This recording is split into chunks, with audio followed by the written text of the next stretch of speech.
Good morning नानी हो। आज फेरि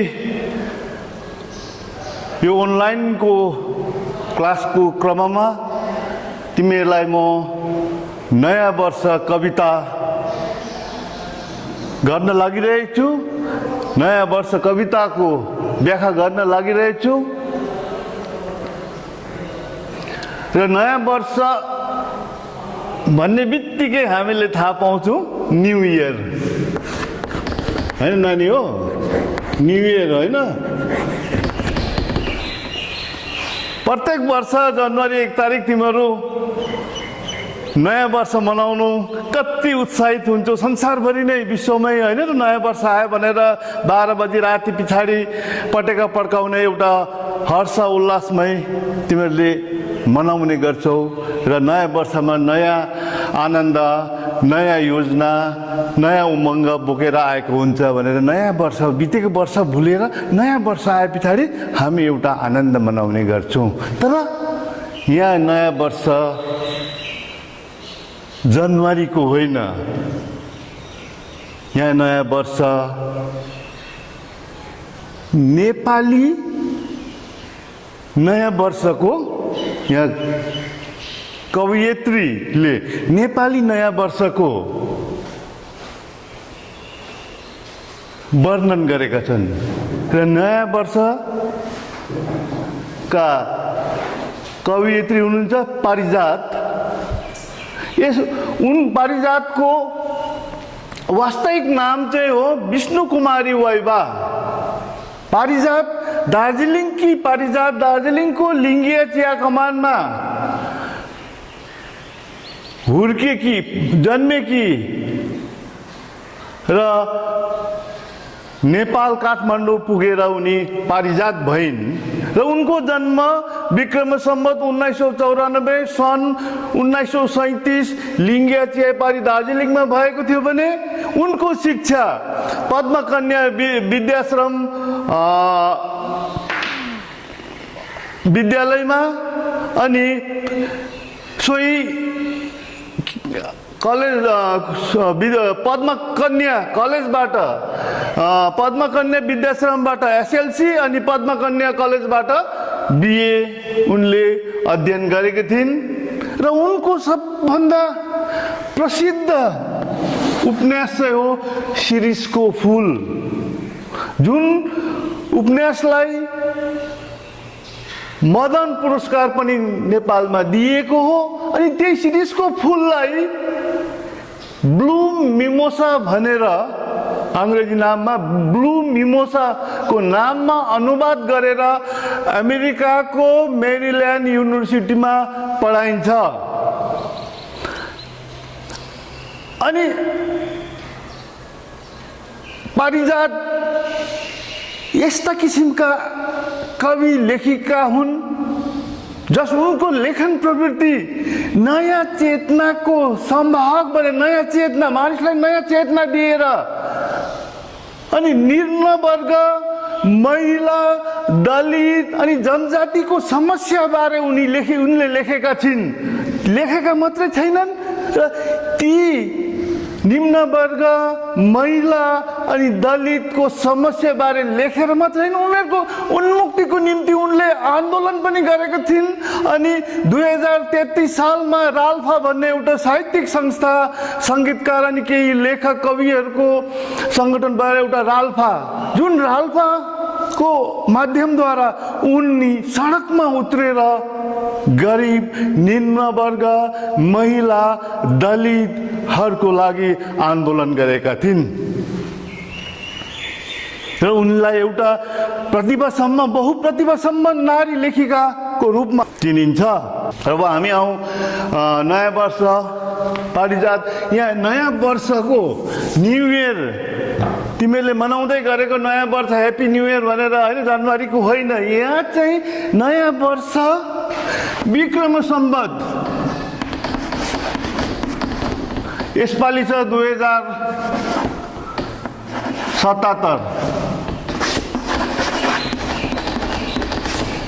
2077 विक्रम सम्वत चाहिँ के हो त यो विषयमा पनि अलिकति तिमीलाई छोटकरीमा विक्रम सम्वत राजा हैन र जुन चाहिँ हामीले यो अंग्रेजी क्यालेन्डर बनाउँदैछौँ यो चाहिँ जिजस क्राइस्टको जन्मको पछाडि मानिएको अहिले 2020 भनिन्छ 2020 यो चाहिँ after the birth of Jesus Christ यो विक्रम सम्वत चाहिँ हामीले मानिएको विक्रम सम्वत हो विष भन्छ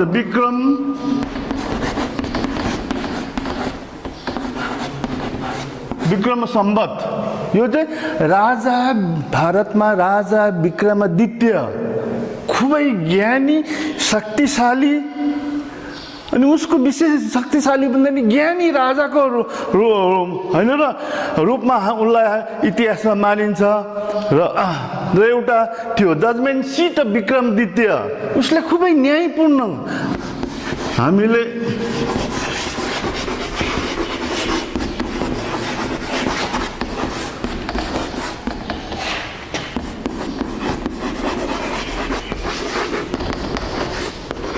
हैन जजमेन्ट सिट अफ विक्रमादित्य हामीले पढेको थियौँ त्यसै कारण उनको जुन चाहिँ महानतालाई लिएर उनको न्याय गर्ने प्रक्रियालाई लिएर भारतमा हैन र अनि विशेष नेपालमा विक्रम सम्वत चलाइन्छ यहाँ कवयित्रीले नयाँ वर्ष विक्रम सम्वत 2077 नेपाली नयाँ वर्षको उल्लेख गरेकी छिन् अब नयाँ वर्ष चाहिँ कहिले चाहिँ आउँछ नेपालीमा नयाँ वर्ष हिजो अस्ति 2076 थियो अहिले 2077 हिजो अस्ति अप्रिल माफ गर्नु होला नेपालीमा अप्रिल महिनादेखि चाहिँ अप्रिल महिनाको 13 अप्रिलदेखि 13 चाहिँ 13 तारिकदेखि चाहिँ नयाँ वर्ष सुरु भएको छ हाम्रो अहिले विक्रम सम्वत नेपाली साल चाहिँ हो 2077 साल अनि अप्रिल महिना अथवा वैशाख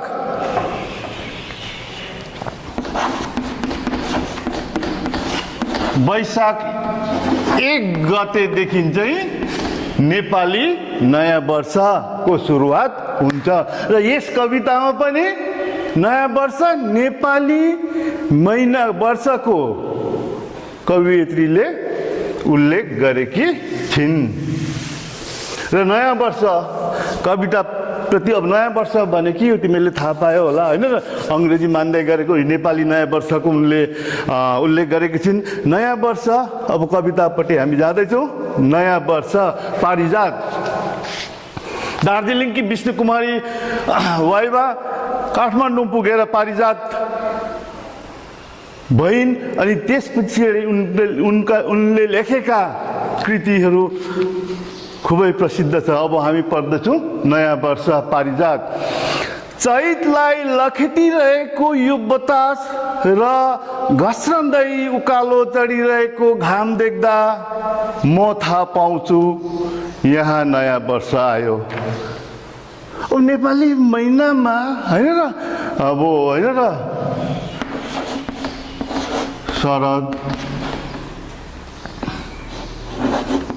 शरद ऋतु हैन र जस्तो माघ फागुन चैत वैशाख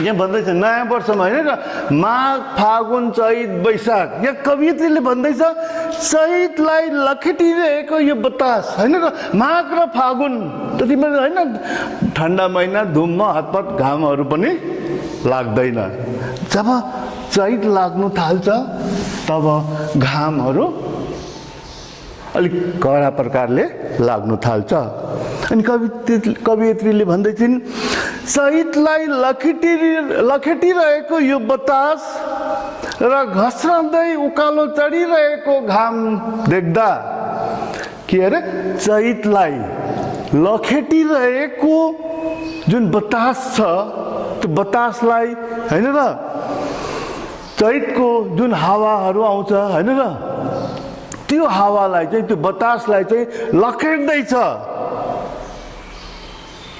अनि त्यति बेला नै यो चैत महिनामा नै बिस्तारै बिस्तारो घामहरू उकालो चढ्दैछ अनि घस्रँदै उकालो चढिरहेको घाम देख्दा म थाहा पाउँछु यहाँ नयाँ वर्ष। यहाँ कवियत्रीले भन्दैछन् हैन र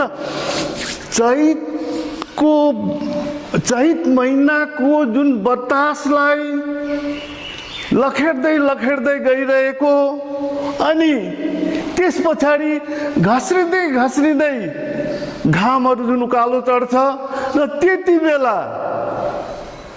कवियत्रीलाई थाहा हुन्छ अब नयाँ वर्ष आयो। अब त के आयो? नयाँ वर्ष। चैत पछाडि चाहिँ के आउँदैछ? चैत वैशाखमा चाहिँ हामी के मनाउँछौँ? नयाँ वर्ष। चैतमा चाहिँ के गर्दैछ? नयाँ वर्ष।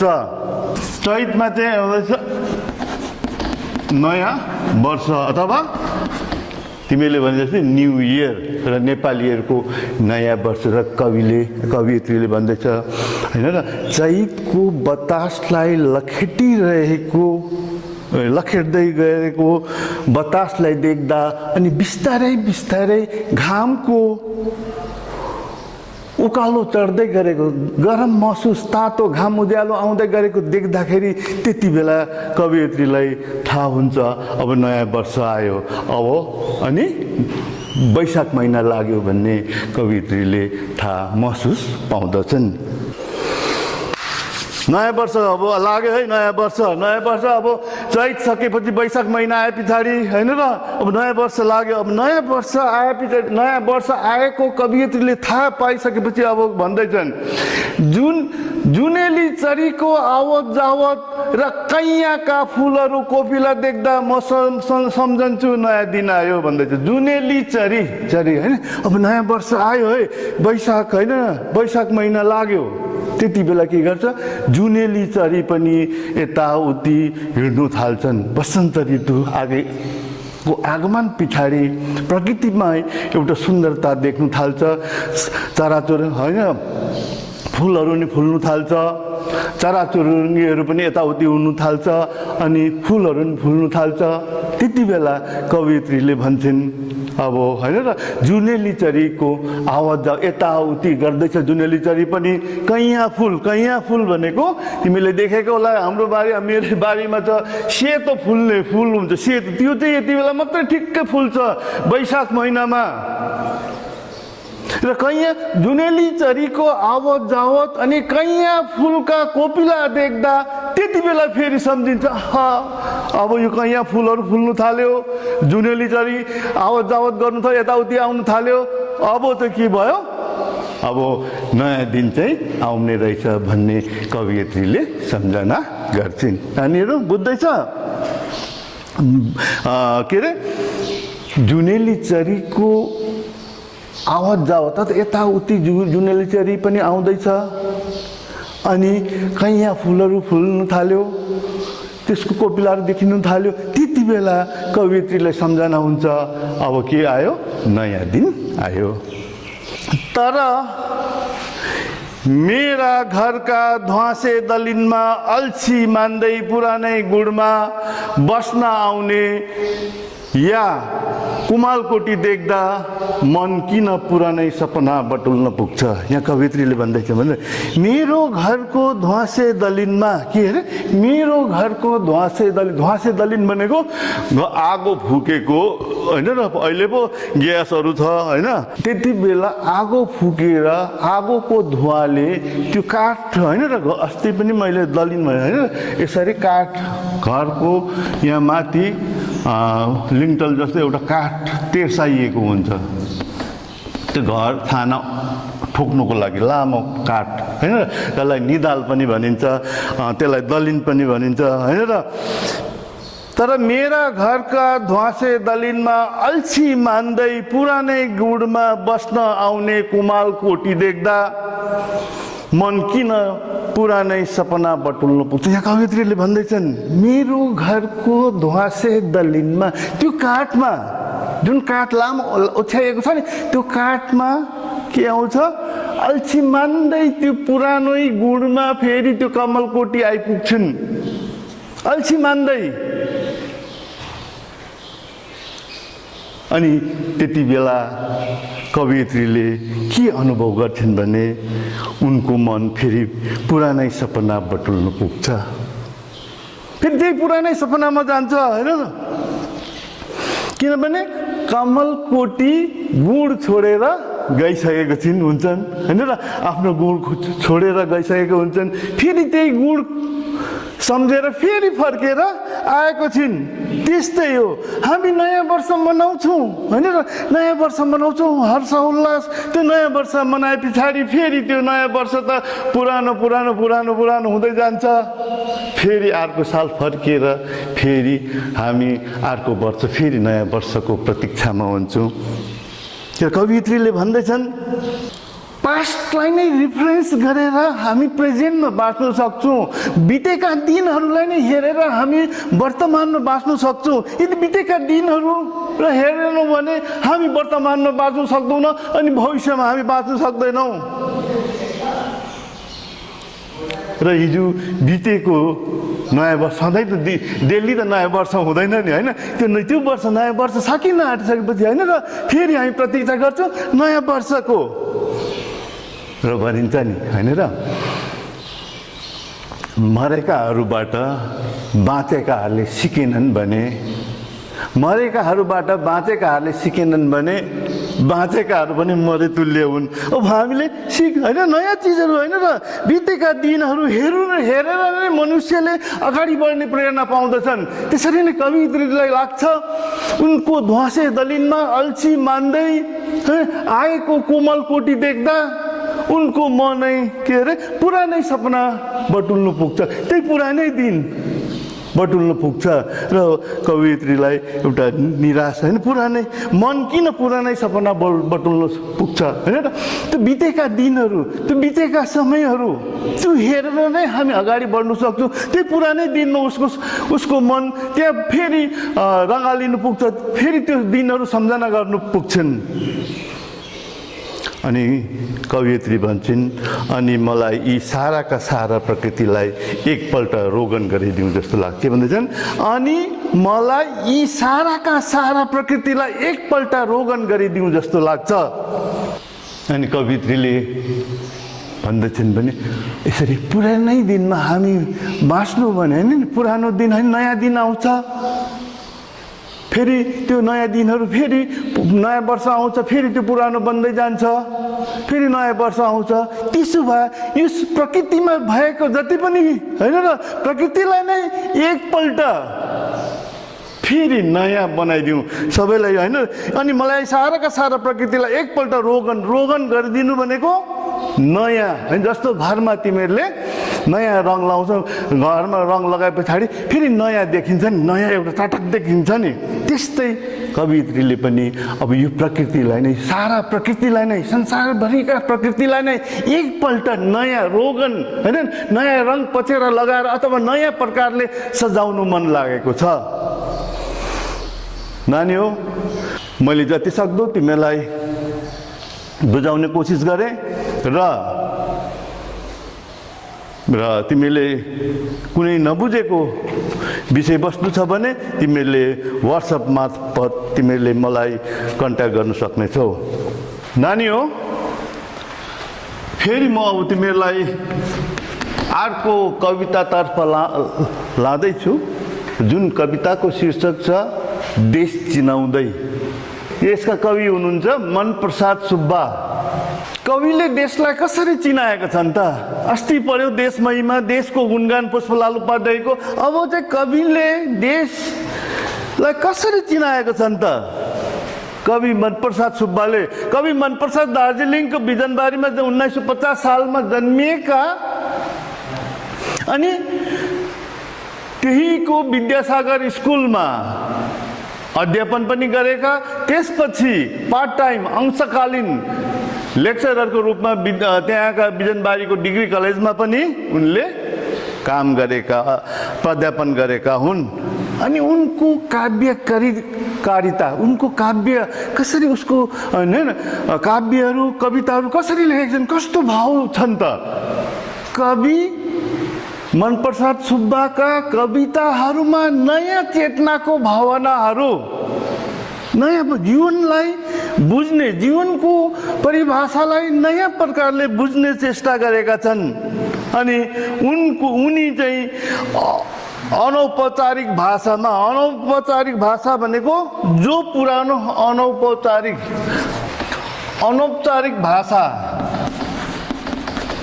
चाहिँ, यहाँ तिमीहरूलाई प्राय क्वेसनमा अनौपचारिक भाषामा कविता लेख्ने कवि को हुन्। अनौपचारिक भनेको जो पुरानो परिपाटीमा पुरानै किसिमको हुँदैन, नयाँ किसिमको अनौपचारिक भाषामा लेख्ने कवि, उनले जहिले पनि हैन र नयाँ जीवन जगतको मूल्यबोध। अनि अर्को छ नव्यताको आग्रह भनेको चाहिँ नवीनता।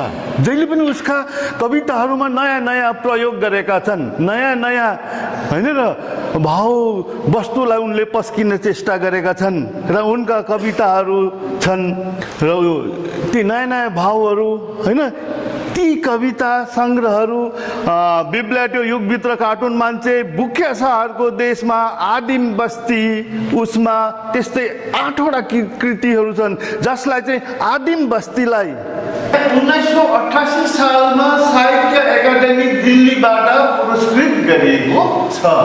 आदिम बस्ती त्यति मात्रै न, उनले रत्नश्री स्वर्ण पदक, नेपालबाट रत्नश्री स्वर्ण पदक, अनि नेपाली साहित्य सम्मेलनले पनि उनलाई दियालो पुरस्कार दिइसकेका छन्। र यिनै कवि जसले चाहिँ देश चिनाउँदै, देशलाई उनले कसरी चिनाएका छन्।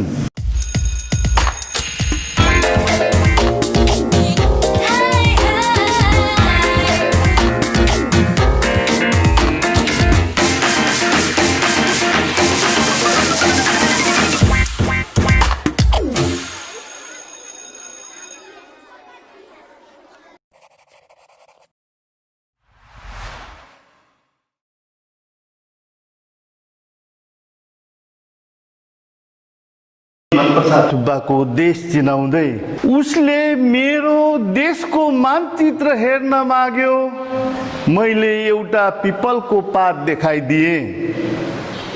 के गरे अरे, उसले मेरो देशको मानचित्र हेर्न माग्यो, मैले एउटा पिपलको पात देखाइदिए। ऊ छक्क पर्यो। मैले भने मुटु जस्तै छैन र यो। कसैले कविलाई देशको मानचित्र, तिम्रो देशको मानचित्र चाहिँ कस्तो छ त? देशको मानचित्र भनेको म्याप, तिमीले जोग्राफीमा पढ्छौ होइन नानी हो। कसैले कविलाई देशको मानचित्र देखाउनु माग्दा कविले पिपलको पात देखाइदिए र त्यति बेला त्यो व्यक्तिले भन्यो, ऊ छक्क पर्यो। त्यो व्यक्ति उसले अब कविलाई भन्दैछ, मलाई त्यो देशको मानचित्र, तिम्रो देशको मानचित्र कस्तो छ त भनेर देखाउँदाखेरि कविले पिपलको पात देखाइदिए हैन। पिपलको पात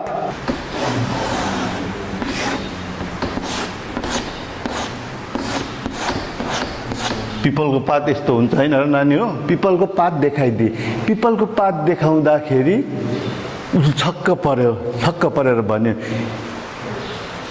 मुटु जस्तै छैन र यो। छक्क परेर र कविले भनेछ, मुटु जस्तै छैन र यो भनेर कविले भन्यो। र यहाँ कविले भन्नु चाहेका हुन्, कविले किन चाहिँ पिपलको पात देखाइदिए, उसको मानचित्र देखाउनु माग्दा उसले किन पिपलको पात देखाइदिए, अनि पिपलको पात देखाउँदा त्यो मान्छे किन छक्क पर्यो, अनि कविले किन चाहिँ यो मुटु जस्तो छैन र भने। मुटु भनेको चाहिँ के हो त? हृदय, जहाँबाट हाम्रो अस्तित्व रहन्छ। एकछिन मुटु चलेन भने के हुन्छ त? त्यो मात्र होइन, मुटु भने के हो? कसैलाई प्रेम दर्शाउनु मुटु होइन। यसबाट नै तिमीले लाइफ साइन्समा पढ्दैछ होला त होइन। मुटुमा दुईटा लेफ्ट आर्टिकल भेन्ट्रिकलबाट pure blood impure blood circulation हुन्छ। यो मुटु नै हो हामीलाई सञ्चालन गर्ने। यदि यो मुटु नै रगत सञ्चालन भएन भने हामी जिउँदो हुन सक्दैनौँ। अनि मुटु नै हो माया गर्ने। माया हैन, मायाको अथाह यसको माया प्रेमको जुन चाहिँ शब्दको जुन व्याख्या छ त्यो अथाह छ हैन। र म चाहिँ मेरो मुटुलाई जस्तै म देशलाई के गर्छु, माया गर्छु भनेको। पिपलको बात देखाउनु चाहिँ यो मुटु हो। मुटु भनेको माया हो। माया जाहेर गर्नु, देशलाई म कति माया गर्छु, यो मेरो मुटु हो। जसरी म यो मेरो मुटु बिना म बाँच्नु सक्दिनँ, त्यसै कारण म देश बिना पनि म बाँच्नु सक्दिनँ। देशलाई मेरो अगाध माया प्रेम स्नेह छ भनेर कविले भन्न चाहेका हुन्। बुझ्यो नानी हो? मुटु जस्तै छैन र भने मुटु भनेको होइन र। पिपलको पात देखाउँदा चाहिँ होइन, यो पिपलको पात मुटु त यस्तै त हुन्छ नि होइन र। पिपलको पात जस्तै त हुन्छ, तिमीले देखेको छौ होइन। यो मुटु कस्तो छ? पिपलको पात जस्तै छ। धड्किरहेको छ हाम्रो यहाँ मुटु देब्रेपट्टि। अगाध मेरो देशलाई म माया गर्छु, प्रेम गर्छु, स्नेह गर्छु, श्रद्धा गर्छु। र कविले भन्दैछन् उसले फेरि अब के भन्दा उसले मेरो देशको सिमानाहरू जान्न चाह्यो। मैले टाढामा उडिरहेको चराहरू देखाइदिए। उसले फेरि अघि मानचित्र उसले फेरि चित्त बुझेन रहेछ। फेरि उसले के भन्दैछ, उसलाई देशको सिमानाहरू जान्नु चाहँदैछ। त्यति बेला कविले के भन्दैछ, मैले टाढामा उडिरहेको चरा देखाइदिए। जब उसले उसको देशको सिमानाहरू जान्नु चाह्यो, त्यति बेला कविले के भन्थे, उसले उडिरहेको टाढामा आकाशमा उडिरहेको चराहरू देखाइदिए। त्यसको भन्नु मतलब चाहिँ के हो त? त्यसको तात्पर्य के हो? त्यसको अर्थ चाहिँ के हो त? मेरो देशको सिमाना अथाह छ, जस्तो आकाश छ, अनन्त छ। आकाश अनन्त आकाश हो। आकाशको कुनै लिमिटेसन भनिन्छ नि, sky is fly, sky is only limit भन्छ। आकाश होइन, आकाशमा जुन चराहरू उड्छ नि, जुन चराहरू कहाँ पुग्छ होला, हामी त त्यहाँ पुग्नु सक्दैनौँ। हाम्रो केवल मन मात्रै पुग्न सक्छ हैन र कविहरूको मन पुग्न सक्छ। र कविले भन्दैछन् मेरो देश चाहिँ त्यहाँसम्म विस्तृत, जसरी आकाशमा उडिरहेको चराहरू छ, त्यो चराहरू जहाँसम्म पुग्छ त्यहाँसम्म मेरो देशको सिमाना हो भनेर कविले बताइदिए। फेरि मेरो देशको इतिहास सोध्दा जवाबमा उसलाई मैले माटो र पानीको इतिहास सोधेँ। फेरि पहिला देशको मानचित्र सोध्यो, त्यसपछि सिमाना सोध्यो, फेरि देशको इतिहास सोध्दैछ। त्यसले त्यति बेला कविलाई के मेरो देशको इतिहास सोध्दा जवाबमा उसलाई मैले माटो र पानीको इतिहास सोधेँ। जब उसले पहिला कविले देशको मानचित्र नि बताइदिए, देशको सिमाना नि बताइदिए, अब चाहिँ देशको इतिहास सोध्दा चाहिँ उल्टा कविले उसलाई सोधे पानी र इतिहास, पानी र माटोको इतिहास। र पानी र माटो भने के हो त? पानी बिना, जल बिना यो संसारको अस्तित्वै छैन। संसारको जति भाग छ नि, 4 भागमा, पृथ्वीको 4 भागमा 3 भाग चाहिँ पानी छ, 1 भाग मात्रै माटो छ। र त्यति बेला माटो छ हैन, त्यति बेला पानी र माटोको हैन, माटोको जुन धरती छ हैन, अस्ति देशमै जुन पानी र माटोले मात्रै हामीलाई, पानी र माटो बिना हाम्रो अस्तित्व, मानवको अस्तित्वै छैन। पानी बेगर हामी बाँच्न सक्दैनौँ, माटो बेगर हाम्रो अस्तित्व शून्य हुन्छ। र पानीको त्यस्तै महत्त्व छ अनि माटोको पनि त्यस्तै महत्त्व छ। पानी र माटो बिना हाम्रो कुनै मानव जगतको नै कुनै इतिहास हुँदैन हैन र। त्यसै कारण कविले उसले देशको कविलाई, त्यस व्यक्तिले देशको इतिहास जान्नु चाहँदा कविले उल्टा उसलाई सोधे पानी र माटोको इतिहास सोधे। र पानी र माटोको इतिहास भनेको पानी र माटो बिगर मानवको अस्तित्व शून्य हुन्छ। पानी बेगर हामी बाँच्न सक्दैनौँ। म यो धरती बेगर, यो माटो छ जहाँ उभिरहेको, त्यस बेगर हाम्रो अस्तित्व रहँदैन। उसले मेरो देशको गीत सुन्न चाह्यो, मैले भने सुन्नु बिहानै भाले बासेको, परेवाहरू घुरेको अनि पानी झमझम परेको, नानीहरू रोएको फेरि नानीहरू नै हाँसेको। फेरि उसले के चाह्यो अरे? देशको गीत सुन्नु चाह्यो अरे। उसलाई मानचित्र पनि चाहियो, सिमाना पनि चाहियो, देशको इतिहास पनि चाहियो, अनि देशको गीत पनि उसले सुन्नु चाहँदाखेरि कविले के भने? मैले भने सुन्नु बिहानै भाले बासेको। के गरे गरे? बिहानै भाले बासेको। र भाले बास्नुको साङ्केतिक अर्थ थुप्रै अब होइन र समाजविद प्राणीविदहरूले भनेका छन्। कसैले भन्छन् बिहानै भाले बास्नु, रातभरि बसेर भोकाएको भाले बिहान चाहिँ उठेर बास्छ भन्छन्। कतिले भन्छन् भाले बास्नु पोथीको मायाले, प्रेमले बिहान उठेर बास्नु भन्छन् भने कतिले भन्छन् रातभरिको अन्धकारमा सुतिरहेको यो संसारलाई, यो जगलाई, यो मानवलाई अब उठ, सचेत हो र आफ्नो कर्म क्षेत्रमा बढ भनेर एउटा सङ्केत दिएको भयो होइन। भाले बास्नुको अर्थ सुतिरहेको जगतलाई, मानवलाई, यो प्रकृतिलाई अब उठ, जाग, सचेत तुल्याउनु, सचेत गराउनुलाई नै बिहान भालेको बासेको हो। अनि परेवाहरू घुरेको अनि पानीहरू झमझम परेको। परेवाहरू बिहानै उठेर, बिहानै त उठ्छ, घुर्छ परेवाहरू घुरेर होइन, परेवाको भालेपट्टि घुरघुर गर्छ अनि बिहानै पानी झमझमझम परिरहेको छ होइन। पानी झमझम, परेवा घर घुर्नु पनि के हो? सङ्गीत नै हो। भाले बास्नु पनि एउटा सङ्गीत नै हो। पानी झमझम पर्नु पनि एउटा सङ्गीत नै हो होइन। जस्तो खोलाको बगाइ छ, त्यो सङ्गीतै हो। पक्षीहरूको जुन चाहिँ अब जुन बोली छ त्यो पनि सङ्गीत हो। त्यो चाहिँ प्राकृतिक सङ्गीत हो। त्यसैलाई नै हामीले के अरे आर्टिफिसियली लिएर त्यसलाई सङ्गीत हामीले तयार गरेर, जस्तो खोलाको झरनामा पनि हामी सङ्गीत पाउँछौँ, एउटा चराको चुचुमा पनि सङ्गीत पाउँछौँ होइन। परेवा घुराइमा पनि सङ्गीत पाउँछौँ। पानी झरझर पर्दैछ झमझम, त्यसमा नि हामी सङ्गीत पाउँछौँ।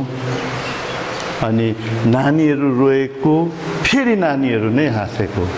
नानीहरू रुनु हेर, यो नानीहरू नै अबोध बालिका, नानी भगवान ईश्वरको रूप भनिन्छ नि। नानीहरू हाँस्नु, कति स्वच्छन्द रूपले हाँसेका हुन्छन्, कति स्वच्छन्द रूपले उनीहरू रोएका हुन्छन्।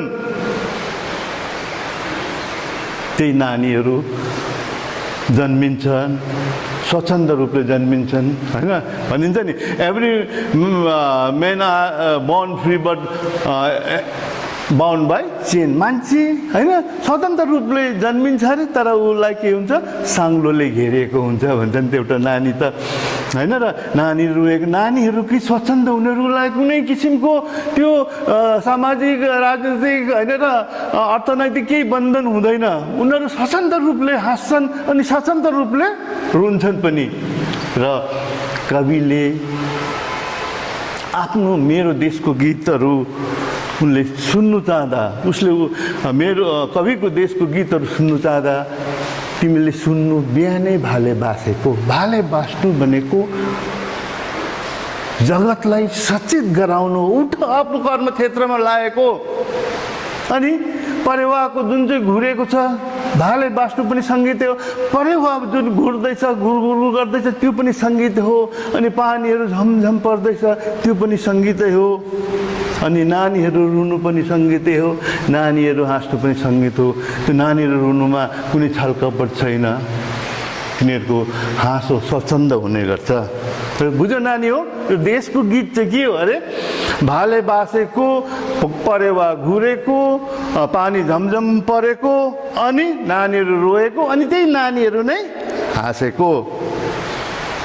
बुझ्दैछ?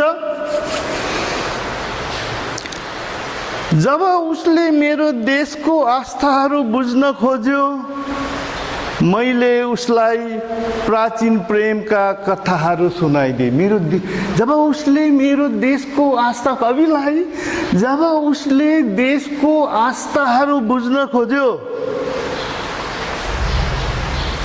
अनि कविले उसलाई के बताइदिए? प्राचीन प्रेमका कथाहरू सुनाइदिए। हैन, आस्था, आस्था पनि विश्वास, के विश्वास? हैन, प्राचीन देश, हाम्रो देशका, हैन, तिमीले क्लास 9 मा जन्मभूमि कवितामा पढ्यौ, स्वर्गका परिहरू, स्वर्गका परिहरू मेनका र उर्वशीले आफ्नो प्रेम बन्धनले बाँधेर धरतीका अलौकिक पुरुष पुरुरुवा र विश्वमित्रलाई आफ्नो प्रेमले बन्धनमा बाँधेका थिए। हैन, हाम्रो देशको प्राचीन कथाहरू कस्तो छन् त? हैन, ऋषि महात्माहरू, हैन, स्वर्गका अप्सराहरू यस धरतीमा आएर यस धरतीका परम पुरुष, अलौकिक पुरुष पुरुरुवा र विश्वमित्रलाई आफूले आफ्नो प्रेमको बन्धनले बाँधेको ती कथाहरू हामीले पढेका छौँ। ऋषि मुनिका कथाहरू पढेका छौँ, उर्वशी मेनकाका कथाहरू पढेको छौँ। हाम्रो देशको आस्था त्यो हो। हैन, हामी यो आस्थामा बसेको देशहरू हौँ भनेर कविले बुझ्दैछ। उसले देशको आस्था जान्न चाहँदाखेरि कविले प्राचीन प्रेमका कथाहरू सुनाइदिए। हैन, उर्वशीको कथाहरू सुनाइदिए, मेनकाका कथाहरू सुनाइदिए, विश्वमित्रको कथाहरू सुनाइदिए अनि पुरुरुवाको कथाहरू सुनाइदिए, जुन चाहिँ अप्सरा, स्वर्गबाट अप्सराहरू आएर यो धरतीका परम पुरुष विश्वमित्र र पुरुरुवालाई आफ्नो प्रेम बन्धनमा बाँधेका थिए। अनि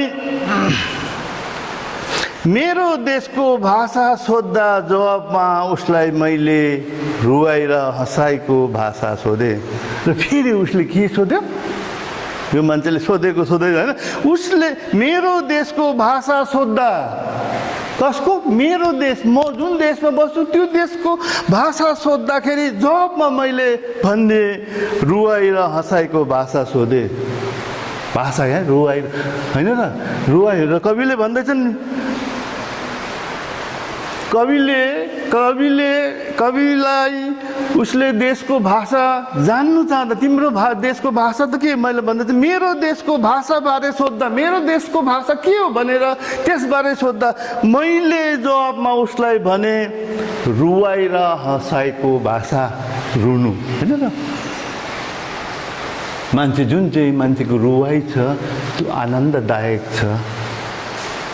जस्तो रुनु आनन्ददायक छ, मनभित्रबाट रुएर आँसु जुन झर्छ त्यो आनन्दले त्यो सबै मनभित्रको उकुस मुकुसेको जुन भावनाहरू आँखामा आँसु भएर पोखिन्छ। त्यसरी नै हँसाइ पनि जब मान्छे दर्द हुन्छ, जब दर्द हुन्छ र दुःख हुन्छ, मर्म हुन्छ, त्यति बेला उसले आफ्नो दुई नयनबाट आँसुधारा बगाउँछ, आँखाबाट आँसुहरू बगाउँछ, उसको त्यति बेला मन हल्का हुन्छ। त्यसरी नै जब मान्छे आनन्द हुन्छ तब, होइन, खुसी हुन्छ, तब हाँस्नु जस्तो, होइन, हाम्रो स्वास्थ्यको लागि के ठुलो हो र? होइन, मान्छे जति हाँस्छ नि, होइन र, होइन, वैज्ञानिकहरूले पनि प्रमाण, अहिले योगाले पनि, होइन र, प्रमाण गर्छ, हाँस्नु रिसाउँदा जतिवटा हाम्रो शरीरको नर्भ्सहरू इनएक्टिभ हुन्छ त्यति नै हाँस्दाखेरि हाम्रो शरीरको नर्भ्सहरू एक्टिभ हुन्छ अरे। जति हाँस्यो त्यति नै हामी बेसी जिउन सक्छौँ, त्यति नै हामी आनन्दित हुन्छौँ। र कविले अन्तमा उसको देशको भाषा जान्न चाहँदाखेरि कविले उल्टै भनेका छन्, रुवाई र हँसाइको भाषा सोधे। र रुवाई भनेको, रुनु भनेको मनभित्रको, होइन र, आनन्द, होइन, रुनु नै मनभित्रको व्यथा पीडाहरू प्रकाश गर्नु र मन हल्का हुन्छ नि त्यति बेला। अनि हाँस्नु भनेको आनन्द, शरीरलाई नै स्फूर्ति दिन्छ, स्फूर्ति। त त्यसो भन्दा जहाँ पाए त्यही नहाँस्नु नि फेरि नानी हो, होइन र। हँसाइको पनि एउटा महत्त्व होस्, रुवाईको नि एउटा महत्त्व होस्। रुनु, मेरो देशको भाषा चाहिँ रुनु अनि हाँस्नु भनेर रहेछ भनेर जहाँ पाए त्यही हाँस्ला नि फेरि होइन र त्यस्तोलाई चाहिँ फेरि अब इन्सेन भन्छ नि पग्ला भन्छ र रुवाईको पनि एउटा महत्त्व होस् हँसाइको पनि महत्त्व होस् र देशको हाम्रो भाषा पनि त्यही हुनसक्छ भनेर कविले यसरी देशलाई चिनाउँदै मेरो देश कस्तो छ होइन र कविले भने होइन देशलाई पिपलको पात देखाइदिए घरि चराहरू उडेको देखाइदिए घरि पानी र माटोको इतिहास देखाए घरि भाले बासेको देखाइदिए घरि परेवा घुरेको देखाइदिए घरि पानीहरू रमझम परेको देखाइदिए कहिले नानीहरू हाँसेको देखाइदिए नानीहरू रोएको देखाइदिए कहिले उनले प्राचीन प्रेमको कथाहरू सुनाइदिए भने कहिले रुवाई र हँसाइको कथाहरू पनि बताइदिए र धन्यवाद नानी हो।